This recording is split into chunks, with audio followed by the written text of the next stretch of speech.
तुम्हारे विचार अच्छे हो या बुरे, ये तुम्हारे जीवन को किसी ना किसी रूप में या तो अच्छा बना रहे हैं या बुरा। हम जैसी सोच रखते हैं हमारा चरित्र भी वैसा ही बन जाता है। जिस प्रकार बिना स्वस्थ बीज के कोई पेड़ नहीं उग सकता, उसी प्रकार अच्छे विचारों और अच्छे चरित्र के बिना कोई इंसान सफल नहीं बन सकता। और अगर उसके विचार नकारात्मक है तो वह अपने जीवन को गलत दिशा की ओर मोड़ देगा। हम अपने जीवन में अपने विचारों और कर्मों के माध्यम से बहुत से बीज बोते हैं और उस बीज का फल या तो हमें दुख दे सकता है या सुख। अगर हमने सकारात्मक विचारों के बीज बोए थे तो हमें सफलता और खुशी मिलेगी, लेकिन अगर बोए गए बीज नकारात्मक विचारों के थे तो असफलता और दुख ही हाथ लगेगा। तुम जिन लोगों को सफल और महान समझते हो वह लोग यहाँ तक ऐसे ही नहीं पहुँचे। उन्होंने अपने विचारों पर नियंत्रण रखकर अपने चरित्र को ऐसा गठित किया था और इसी चरित्र के बल पर ही वह महानता की इस ऊंचाई को छू पाए। तो असल में तुम्हारे अंदर जैसे विचार हैं तुम बाहर भी वैसे ही रहोगे। अगर तुम्हारे अंदर दूसरों के लिए गुस्सा है, जलन है, नफरत है तो तुम्हें बाहर भी वही मिलेगा। तुम्हें ऐसे ही लोग मिलेंगे जो तुम्हारे साथ यही करेंगे, लेकिन अगर तुम्हारे अंदर प्रेम है, शांति है, करुणा है तो तुम वैसे ही बनते चले जाओगे और तुम्हें बाहर भी यही सब मिलेगा। और ऐसे विचार रखने वाले लोगों को सम्मान और प्रेम दोनों मिलता है। असल में इंसान खुद ही अपने जीवन का निर्माता है, वह इसे बना भी सकता है और बिगाड़ भी सकता है। इंसान अपने कर्मों और विचार के द्वारा ही अपने चरित्र को बनाता है, अपने समाज को बनाता है, अपनी किस्मत को बनाता है। व्यक्ति ने कहा, लेकिन बुद्ध, मैं अपने विचारों के द्वारा खुद को बेहतर कैसे बना सकता हूँ? बुद्ध ने कहा, अगर तुम्हें खुद को बेहतर बनाना है तो सबसे पहले अपने अंदर चलने वाले विचारों पर ध्यान देना शुरू करो। तुम्हें ध्यान से देखना होगा कि दिन भर तुम क्या सोच रहे हो। कहीं तुम मन ही मन दिन भर लोगों की बुराई और उनके प्रति नफरत तो नहीं पाल रहे हो। बस तुम्हें इस चीज पर ध्यान देना है कि तुम अच्छाई की तरफ जा रहे हो या बुराई की तरफ। जब तुम यह अच्छे से समझ जाओगे कि तुम्हारे दिमाग में अच्छे विचार चलते हैं या बुरे विचार, तभी जाकर तुम अपने सोचने के तरीके में कोई बड़ा सकारात्मक बदलाव ला पाओगे। तुम्हारे अंदर कभी ना खत्म होने वाला खजाना भरा पड़ा है। तुम्हें नहीं पता कि तुम क्या क्या कर सकते हो, कैसी कैसी अद्भुत शक्तियां तुम्हें मिल सकती हैं। तुमने बहुत से महान योद्धाओं और महान लोगों के बारे में सुना होगा।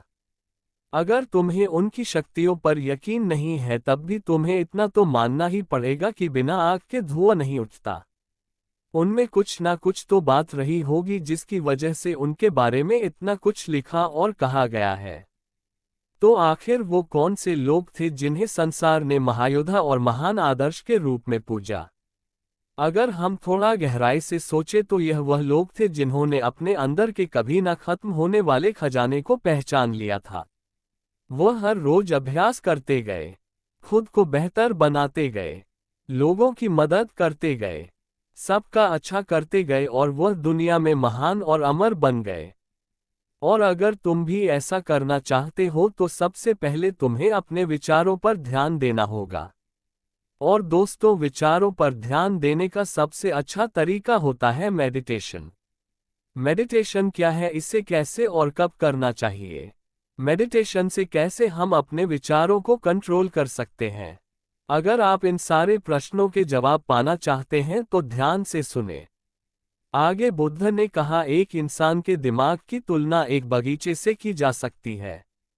जिस प्रकार एक बगीचे को साफ सुथरा और सुंदर बनाए रखने के लिए समय समय पर उसमें उग रहे रपतबारों को हटाना पड़ता है, रोज पानी देना पड़ता है, पौधे की देखरेख करनी पड़ती है, उसी प्रकार हमें अपने दिमाग को भी सकारात्मक और सुंदर बनाए रखने के लिए इसकी देखरेख करनी पड़ती है।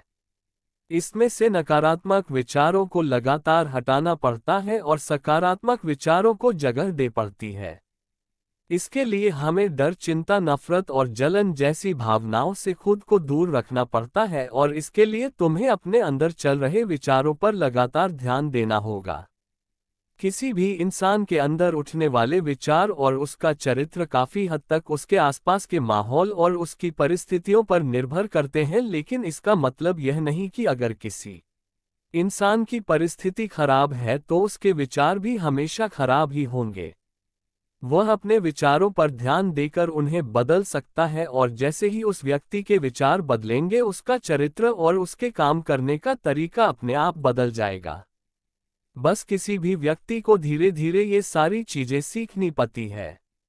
विचारों के काम करने के तरीके को समझना पड़ता है।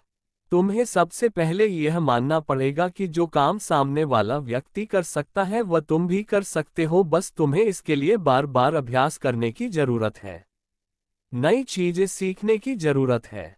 जैसे जैसे तुम्हारी सोच बदलेगी तुम्हारी परिस्थितियां भी बदलती चली जाएंगी।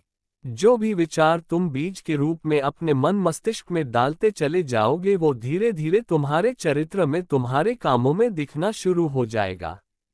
और एक बार जब वो विचार तुम्हारे अंदर जड़ें जमा लेगा तो तुम्हें सफल होने से कोई नहीं रोक सकता। लेकिन अगर वह बीज यानी विचार नकारात्मक है तो फिर तुम्हें असफल होने से भी कोई नहीं बचा सकता।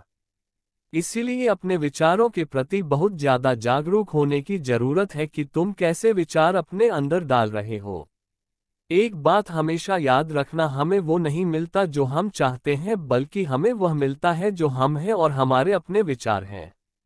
इसीलिए इच्छा करना और उस इच्छा के बारे में लगातार अच्छा सोचते रहना व उसे पूरा करने का प्रयास करना दो बिल्कुल अलग अलग चीजें हैं।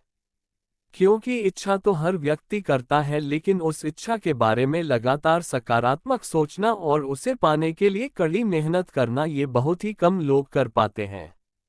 इसीलिए अगर तुम्हें अपनी परिस्थितियां बदलनी है तो तुम्हें पहले खुद को बदलना होगा। क्योंकि ज्यादातर लोग अपनी परिस्थितियां तो बदलना चाहते हैं, लेकिन वह अपनी सोच और काम करने के तरीके को नहीं बदलना चाहते, और अगर लोग ऐसे ही रहेंगे तो उनकी परिस्थितियां भी कभी नहीं बदलेंगी। व्यक्ति ने कहा, बुद्ध, हमारे विचारों का हमारे शरीर पर क्या प्रभाव पड़ता है? बुद्ध ने कहा, हमारा शरीर हमारे मन का गुलाम होता है। हम जो भी सोचते हैं उसका सबसे पहला असर हमारे शरीर पर ही पड़ता है। तुमने देखा होगा कि जो लोग बहुत ज्यादा चिंता करते हैं, डरते हैं, वह जल्दी बीमार पड़ जाते हैं। इसके साथ ही जो लोग दूसरों के प्रति जलन रखते हैं और हमेशा नकारात्मक सोचते रहते हैं, वह भी बहुत ही जल्द मानसिक और शारीरिक बीमारी की चपेट में आ जाते हैं। और अगर तुम भी ऐसे विचार रखोगे तो तुम्हारे साथ भी ऐसा ही होगा। इसके विपरीत जो लोग हमेशा खुश रहते हैं, दूसरों का अच्छा सोचते हैं, हमेशा स्वस्थ रहने का विचार रखते हैं, तो उनकी ऊर्जा भी वैसे ही बन जाती है। और इस ऊर्जा का सकारात्मक प्रभाव सबसे पहले उनके शरीर पर ही पड़ता है, क्योंकि जिस व्यक्ति का दिमाग शांत है उस व्यक्ति के शरीर की आधी बीमारी अपने आप ही खत्म हो जाती है। हम स्वस्थ रहेंगे या बीमार, यह हमारे आसपास के माहौल और परिस्थितियों के अलावा हमारे विचारों पर भी निर्भर करता है। एक कमजोर और बीमार विचार हमारे शरीर को भी कमजोर और बीमार ही बनाता है। तुमने अपने आसपास ही देखा होगा कि जो लोग बीमार होने से सबसे ज्यादा डरते हैं वही लोग सबसे ज्यादा बीमार पड़ते हैं। इस डर ने लाखों लोगों की जान ले ली है। इसके विपरीत जो अपने शरीर के बारे में अच्छा सोचते हैं, खुद को स्वस्थ और मजबूत महसूस करते हैं और जिनके विचार शुद्ध होते हैं, उनका शरीर भी वैसा ही बनता चला जाता है। हमारा शरीर केवल एक उपकरण है और हमारा दिमाग इस उपकरण को नियंत्रित करता है। जिस प्रकार एक अच्छा भोजन हमारे शरीर के लिए जरूरी है, उसी प्रकार एक अच्छी सोच भी हमारे शरीर के लिए बहुत जरूरी है। जैसे ही तुम्हारे विचार शुद्ध होंगे उसका सबसे पहला असर तुम्हारे शरीर पर देखने को मिलेगा। एक शुद्ध और सकारात्मक दिमाग कभी भी तुम्हें खराब भोजन नहीं खाने देगा। इसीलिए सबसे पहले अपने दिमाग को सुरक्षित रखो, फिर ये दिमाग तुम्हारे शरीर को हर बीमारी से सुरक्षित रखेगा। अगर कोई बीमार और कमजोर व्यक्ति अपने शरीर को पूरी तरह से स्वस्थ करना चाहता है तो उसे सबसे पहले अपने विचार और दिमाग को स्वस्थ करना चाहिए। उसे प्रकृति के संपर्क में रहना चाहिए, सूरज की रोशनी में रहना चाहिए और एक पल के लिए भी अपने शरीर के बारे में नकारात्मक नहीं सोचना चाहिए। वह जैसा स्वास्थ्य चाहता है उससे खुद को वैसा ही महसूस करना चाहिए और पूर्ण विश्वास रखना चाहिए कि वह वैसा बन सकता है। व्यक्ति ने कहा, बुद्ध अब आप मुझे ये बताएं कि हमारे विचार हमारे लक्ष्य को कैसे प्रभावित करते हैं। बुद्ध ने कहा, जब तक तुम्हारा लक्ष्य तुम्हारे विचारों से नहीं जुड़ेगा तब तक तुम्हें सफलता नहीं मिल सकती। कहने का अर्थ यह है कि सोचने को तो तुम हर रोज एक नई चीज सोच सकते हो कि आज मुझे ये बनना है, कल मुझे ये बनना है या बाद में कुछ और बनना है। लेकिन जब तक तुम अपना एक लक्ष्य निर्धारित नहीं करोगे तब तक तुम कोई बड़ा काम नहीं कर सकते। क्योंकि नियम यह है कि जिस भी काम को हम बार बार करते हैं उसी काम में हम कुछ अद्भुत सफलता हासिल कर सकते हैं, और अगर तुम हर दिन अपना लक्ष्य बदलते रहोगे तो तुम कहीं भी नहीं पहुंचने वाले। इसीलिए तुम्हारी जिंदगी का एक निश्चित लक्ष्य होना चाहिए और तुम्हें पूरी मेहनत और लगन के साथ उस लक्ष्य को पूरा करने का प्रयास भी करना चाहिए। और इसके लिए तुम्हें अपने सारे विचारों को अपने लक्ष्य के प्रति एकाग्रचित करना होगा, वरना तुम्हारे विचार बिखर जाएंगे। और हो सकता है कि जब तुम एक बार असफल हो जाओ या शुरुआत में तुम्हें कोई सफलता ना मिली तो तुम्हारा मन दूसरों को देखकर सोचने लगे कि यह काम आसान है।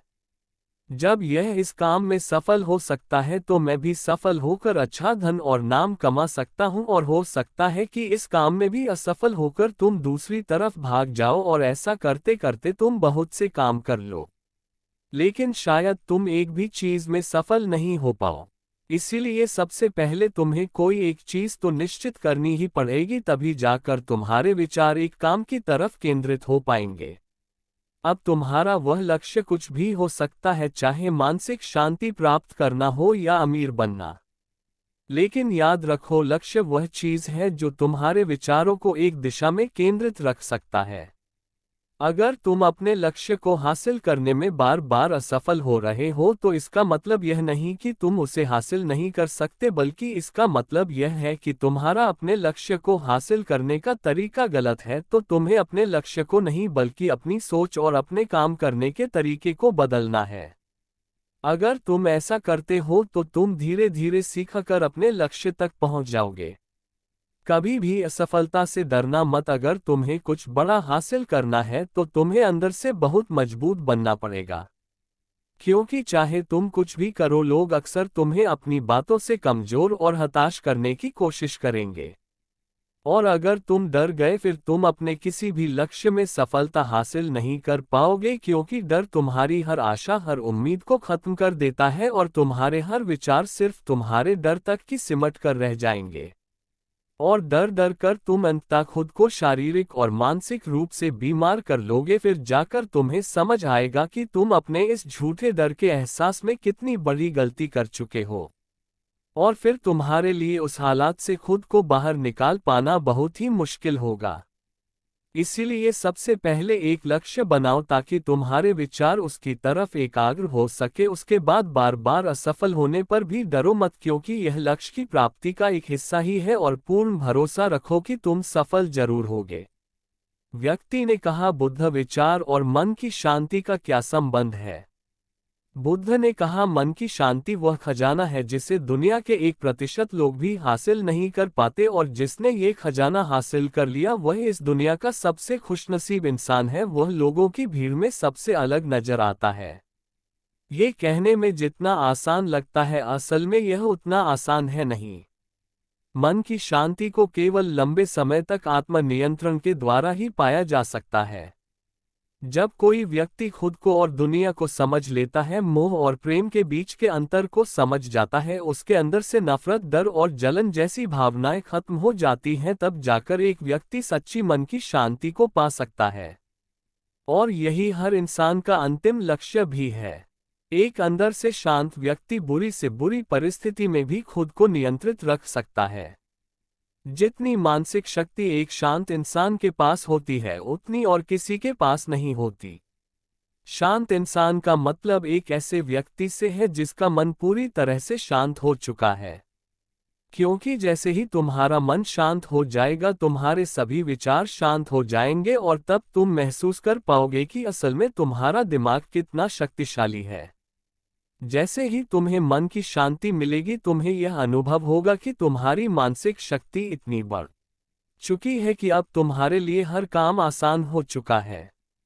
तुम जहां भी होगे, जैसे भी परिस्थिति में होगे, खुद को स्वीकार करने लगोगे, हमेशा खुश रहने लगोगे। और अगर तुम्हें इस स्थिति को पाना है तो इसकी शुरुआत भी तुम्हें अपने विचारों से ही करनी पड़ेगी।